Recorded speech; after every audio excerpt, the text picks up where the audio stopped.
Bismillahirrahmanirrahim. Ikhwan akhwat rahimakumullah.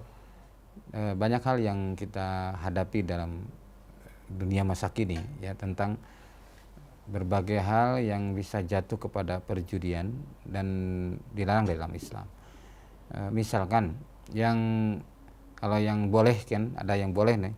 Yang boleh itu misalkan contoh pertama dengan maksud syiar Islam.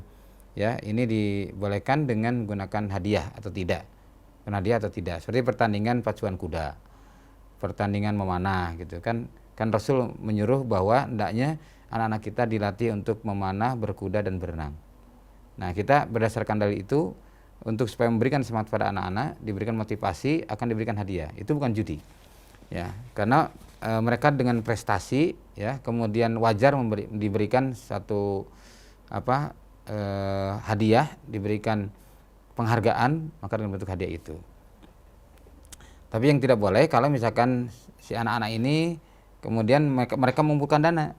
Yuk kita kumpulkan dana, nanti siapa yang menang itu yang dapat kan. Nah, itu bisa masuk terhadap bentuk undian.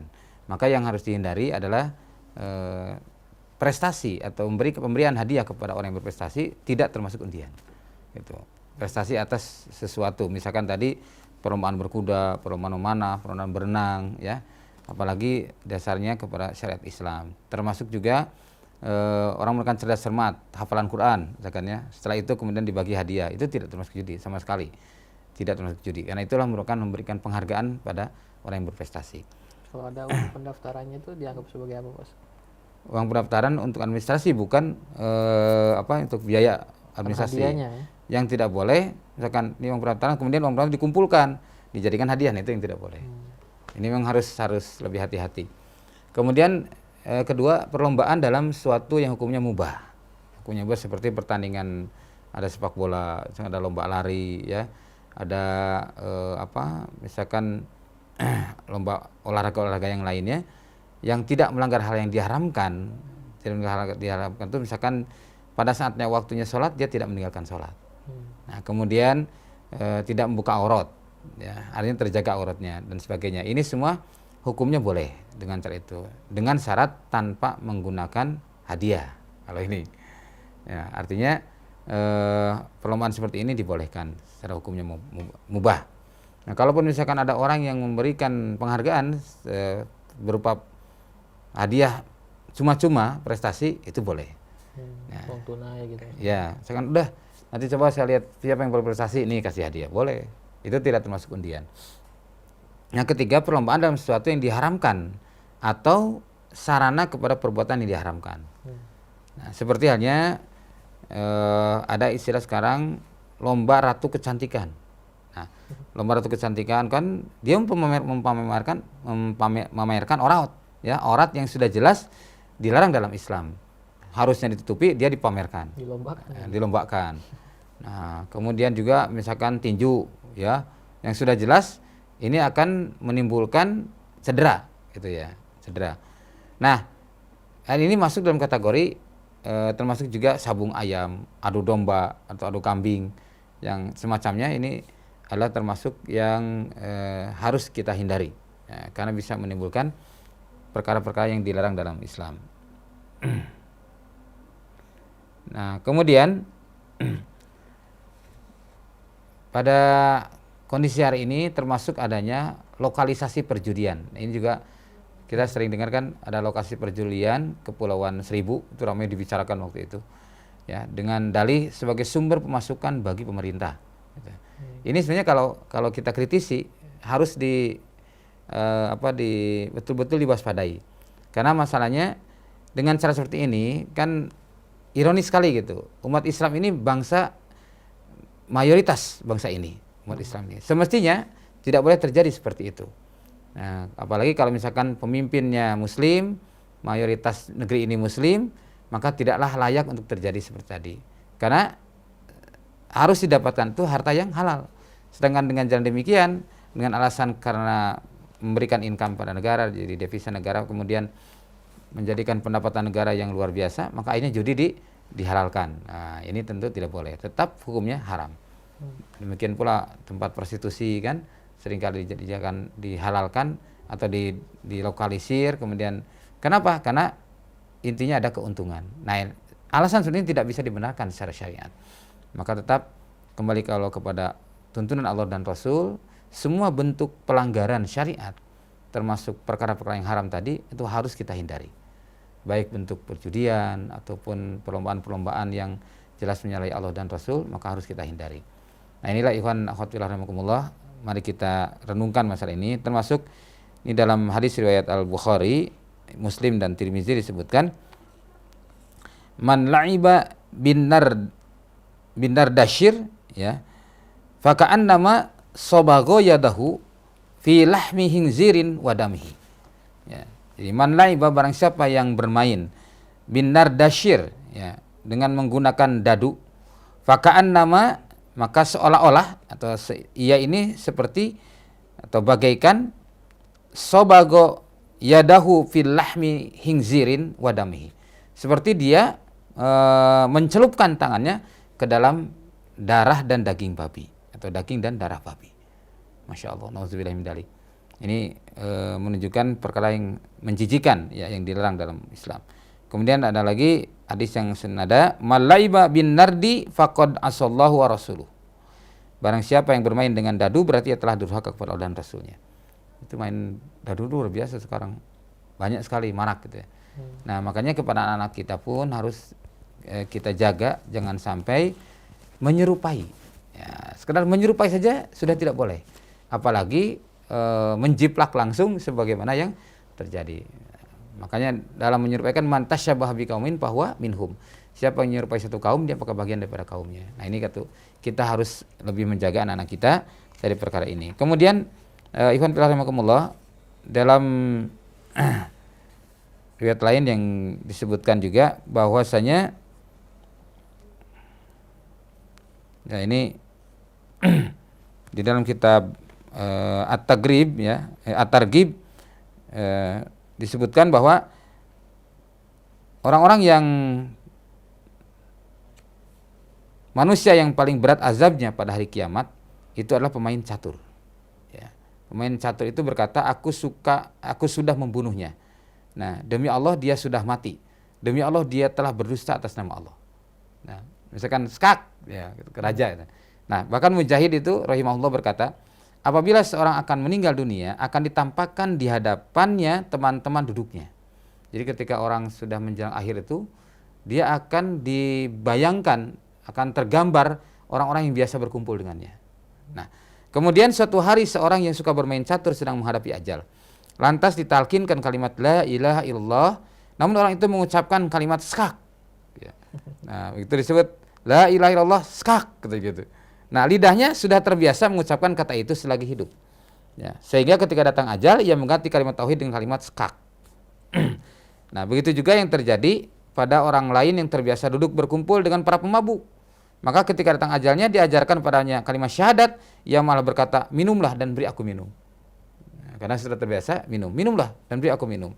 Lalu ia mati. Nah, itulah la haula wala quwata illa billah. Dalam hadis riwayat Ahmad dan hadis riwayat Muslim juga disebutkan, yamutu kullu insanin, ya. Jadi setiap orangnya akan mati ala ma'asya alaihi. Ya, dia akan dalam keadaan seperti yang biasa ia lakukan. Wa yub'atsu ala ma mata alaih, dan akan dibangkitkan nanti dalam keadaan seperti saat ia mati. Jadi orang itu akan dibangkitkan ketika perilaku di akhir hayatnya. Nah, sementara ia akan mati sebagaimana yang ia biasa lakukan. Jadi kalau kebiasaannya itu adalah misalkan berjudi, maka besar kemungkinan dia itu akan mati dalam keadaan berjudi. Tuh. Atau ketika dia menikmati harta judi, misalkan gitu. Intinya berkaitan dengan judi. Kalau seorang terbiasa mabuk, mungkin satu saat dia mati dalam keadaan mabuk. Nah, dan dia akan dibangkitkan seperti ketika ia mati. Nauzubillah min dzalik. Nanti dia ingat di hadapan Allah itu macam-macam, ada yang sedang dalam sholat, ada yang sedang sedang ngaji Quran, misalkannya, ada yang sedang ceramah, sedang beramal soleh, ada yang sedang gotong royong, ada yang sedang mati di atas perut pelacur juga ada kan. Masya Allah, nauzubillah min dzalik. Nah, ini hendaknya menjadi bahan renungan kita. Allah berfirman, wala tamutunna illa wa antum muslimun. Janganlah kau mati kecuali dalam keadaan muslim. Demikian. Alhamdulillah. Semoga tausiah Ustaz tadi menjadi nasihat untuk kita untuk lebih berhati-hati. Dan kita langsung masuk ke sesi tanya jawab, dan kami mengajak kembali bagi ikhwan haut yang ingin bertanya, silakan kirimkan lewat pesan singkat di 08111 9999720 atau bertanya lewat telepon di 0218451512. Baik Ustaz, kita ke SMS SMS pertama dari hamba Allah di Bekasi. Assalamualaikum warahmatullahi wabarakatuh Pak Ustaz. Waalaikumsalam warahmatullahi wabarakatuh. Pertanyaannya, apakah arisan juga termasuk judi? Ya, arisan ini berbeda pendapat dengan para ulama. Kalau misalkan selama tidak ada unsur-unsur yang dimanipulasi, maka bentuknya sifatnya ta'awun itu dibolehkan. Bantu. Ya, sifatnya ta'awun, menolong. Misalkan begini, adakan arisan dengan perjanjian sejak awal bahwa kita akan menggunakan arisan ini kepada orang yang lebih membutuhkan. Itu ya, di antara sekian banyak peserta lebih membutuhkan.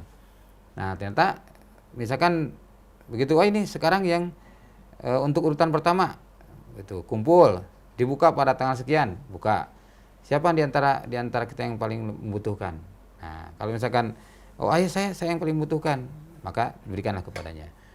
Nah, itu seperti hal itu. Atau misalkan bisa diurut, tetapi nanti yang mendapatkan bagian toh dia tidak sedang darurat, dia tetap memberikan pertolongan kepada yang sedang darurat. Bisa ditukar ya. Nah, jadi ini adalah ta'awun.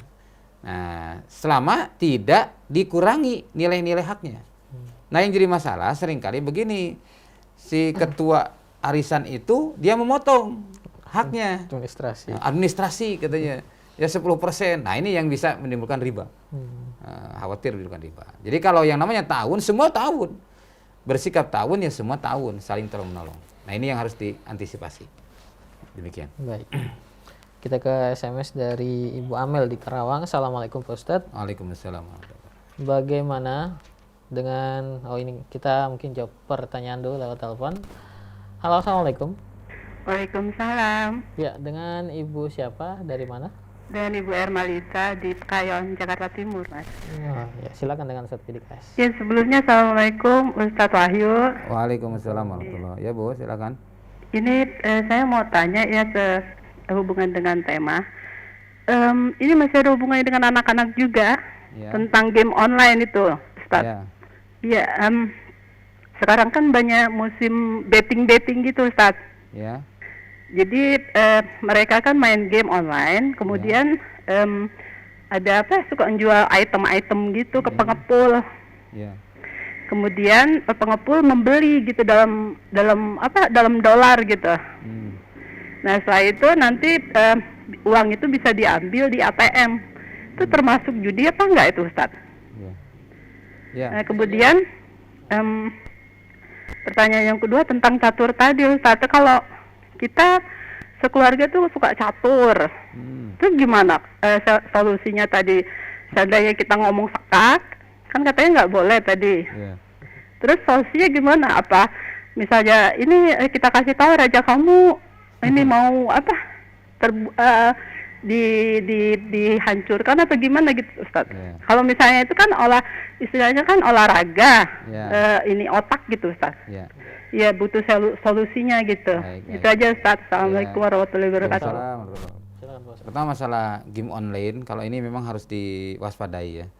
Jadi sebenarnya itu adalah merupakan pendidikan judi sebenarnya yang dilakukan oleh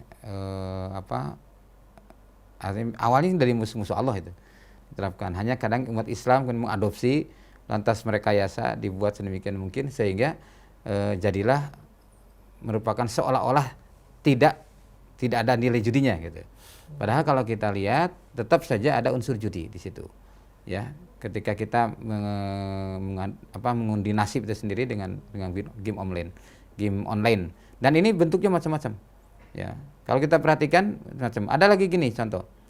Ini gejala yang terjadi pada anak-anak kita. Nah, saya bahkan sempat ya sampai mengirim pasukan gitu untuk merazia anak-anak yang terkena game seperti ini. Karena dia sampai larut malam ya melakukan transaksi begitu, kemudian teman-temannya pun dikasih tahu, lantas setelah itu dia ketagihan terus, karena dia mendapatkan keuntungan. Nah, keuntungan, kemudian dia masang juga, ya, pasang paling tidak pasang ke warnetnya itu dibayar, terus mungkin dapat untung. Nah, akhirnya ternyata makin hari si anak ini makin jauh dari Islam. Itu jauh dari Islam, sudah melalaikan sholat, sudah tidak mau lagi ngaji, sibuk semua itu dengan komputer. Nah, ini jelas melalaikan kepada dirinya sendiri dari ingat kepada Allah Azza wa Jalla. Maka sesuai dengan ayat tadi bahwa memang tujuan khamr dan judi ini akan untuk menimbulkan permusuhan dan kebencian, dan setan menghendaki agar kita tidak mengingat Allah dan menjauhkan diri daripada sholat. Nah, ini kejadian di lapangan seperti itu. Jadi ibu bisa lihat sendiri di lapangan apakah demikian seperti itu. Tidak. Kalau itu berarti harus dihindari. Nah, kemudian yang kedua masalah catur tadi saya sampaikan memang di kalangan para ulama ada yang menilai haram, ada yang menilai makruh. Nah, yang menilai haram mutlak banyak para ulama yang menilai. Ada yang menilai makruh, di antaranya Imam Syafi'i, Imam Nawawi menilai makruh bagi mereka yang tidak sampai menjauhkan dia dari ingat kepada Allah. Artinya hanya sebatas permainan sekedarnya, maka itu dibolehkan. Dalam artian sifatnya tetap makruh. Nah, tapi makruh itu sesuatu yang dibenci kan. Artinya kalau yang bisa ditinggalkan.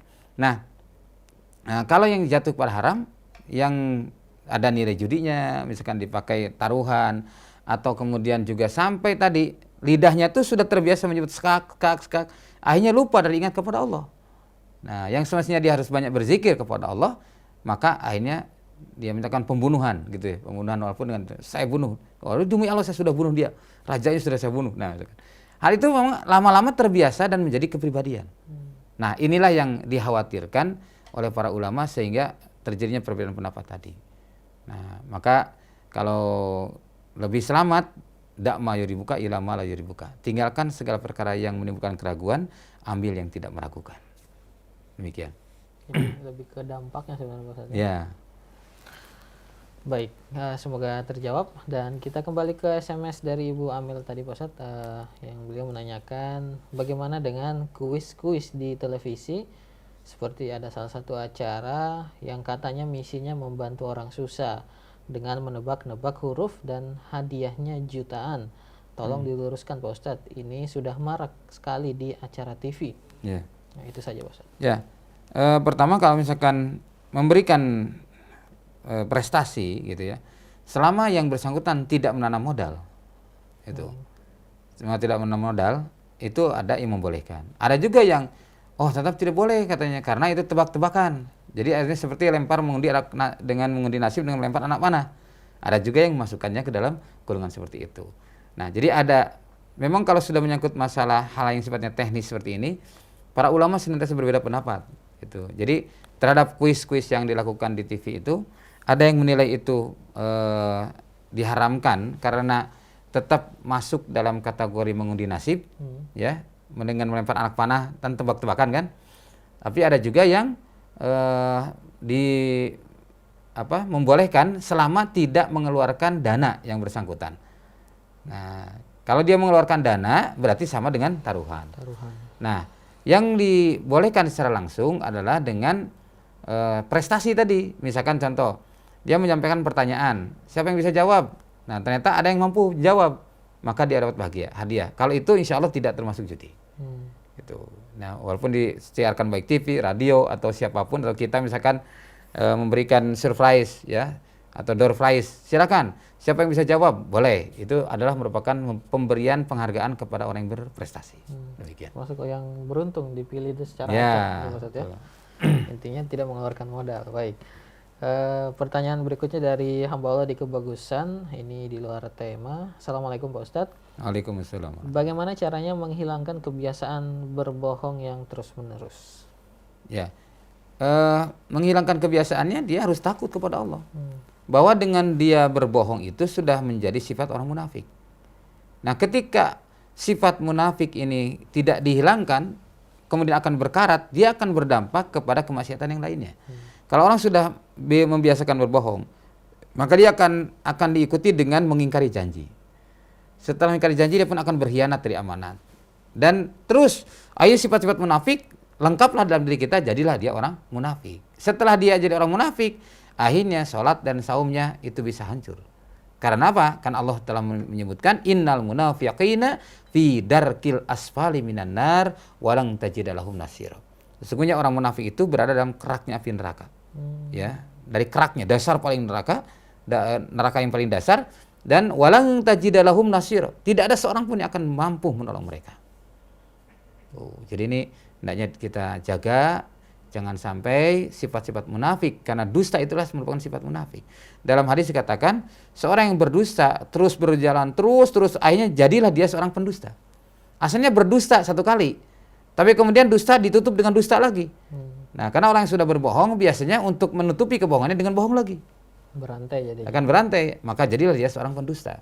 Nah, makanya kalau dia takut kepada Allah Azza wa Jalla, dan sholatnya bisa jadi gugur, bisa jadi rusak, amal bisa jadi rusak karena sifat-sifat kemunafikan tadi.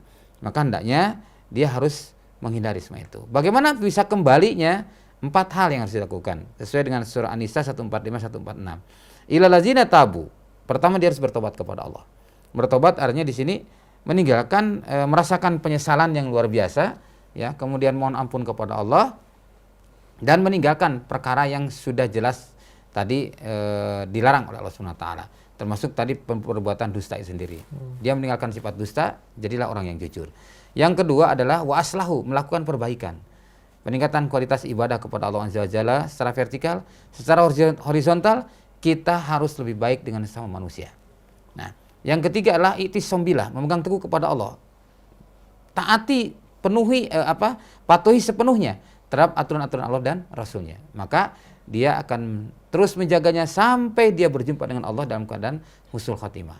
Nah, yang terakhirlah wakhlasu dinahum, dia ikhlas dalam melaksanakan Islam ini bukan karena siapapun tapi karena Allah semata-mata. Termasuk bertobat dari sifat dusta, maka itu pun Allah akan mengumpulkan kembali dengan orang-orang yang mukmin, dikeluarkan dari kelompok munafiknya. Nah, demikian.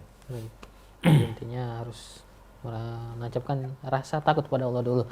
Baik Ustadz, kita ke SMS dari Bapak Rosid. Assalamualaikum Pak Ustadz. Waalaikumsalam warahmatullahi wabarakatuh. Bagaimana dengan menabung di bank berharap mendapat bunga dan berharap mendapat hadiah mobil misalnya. Kemudian yang kedua, mengirim bungkus kopi atau susu atau apa saja supaya mendapat hadiah. Berdosa apa itu Ustadz? Ya. Pertama tentang kalau menabung di bank dengan mengharapkan bunga, itu semua ulama sepakat ya tentang bunga bank itu adalah haram. Itu. Nah, bagaimana kita yang solusinya untuk menghindari hal semacam itu? Nah, ini juga solusinya. Kalau kita misalkan ingin menghindari, ini jelas haram nih bunga bank, maka dikeluarkan bunganya itu sehingga harta itu tetap milik kita. Jadi keluarkannya kan ada kode banknya. Kode bunganya misalkan nomor 8. Nah, semua yang nomor 8 dikasih tanda, jumlahkan oleh kita, dan itu dikeluarkan sebagai membuang perkara yang subhat atau perkara yang haram. Tetapi tidak boleh untuk jariah ke masjid. Yang diperbolehkan untuk bangun jalan raya, bangun WC, atau bangun kepentingan-kepentingan masyarakat, dan nilainya bukan sedekah, tapi membuang perkara yang tidak jelas kehalalannya. Seperti itu. Ini yang disepakati oleh sebagian ulama untuk menghindari daripada sifat-sifat yang bersubhat atau haram. Gitu. Nah, kemudian selanjutnya hadiah. Tentang hadiah itu sendiri yang dikirim, selama memang misalkan tidak dalam bentuk undian, ya kalau misalkan kita sengaja, ya tetap akan masuk dalam kategori undian, ya kategori undian. Dan ini walaupun tetap masih dalam kondisi ikhtilaf juga tentang masalah ini. Ada misalkan kirimkan 3 tutup botol atau 3 tutup kertas di dalam yang ada kemasan. kuponnya, ya, atau kemasan, kemudian masukkan, kirimkan pakai alamat. Nah, datang ke sana, apakah gimana? Mesti akan diundi, ya. Dan kita kan membeli, kita tidak akan bisa dapatnya kalau tidak membeli gitu. Nah, ini tetap ada unsur-unsur undian juga. Maka sebaiknya hal semacam ini kita hindari. Nah, kalau misalkan mau bentuk sifatnya prestasi, yaitu tadi dengan prestasi, misalkan kalau misalkan TTS nih, TTS ya, itu TTS insya Allah tidak ada undian, siapa yang paling benar gitu ya, paling benar, walaupun misalkan ada 10 yang benar, nah itu baru diberikan hadiah. Nah, tapi kalau misalkan ada undian juga, apalagi kita ini menjadi perbedaan pendapat dengan para ulama itu karena masalahnya ada modal. Gitu. Kalau tidak ada modal, nggak ada masalah. Nggak ada modal, modalnya apa? Modal perangko, gitu. Modal perangko, Biaya kemudian kirim. ya, biaya kirim gitu. Itu semua yang menjadikan perbedaan pendapat dengan para ulama. Nah maka kalau kita ingin lebih bersih, ingin menjaga dari perkara yang hati-hati, lebih baik jagalah setiap perkara yang mengandung unsur pengumpulan modal dan kemudian menjadi bahan untuk undian. Ini yang harus dihindari. Demikian. Baik, dan terkadang memang hadiah-hadiah yang dijanjing itu kita sebenarnya tidak butuh Pak Ustadz ya. Kita butuh ya barang yang kita beli saja gitu. Iya. Ya, mungkin ditinggalkan saja.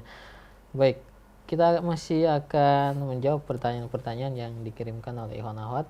Kami akan kembali setelah jeda yang satu ini.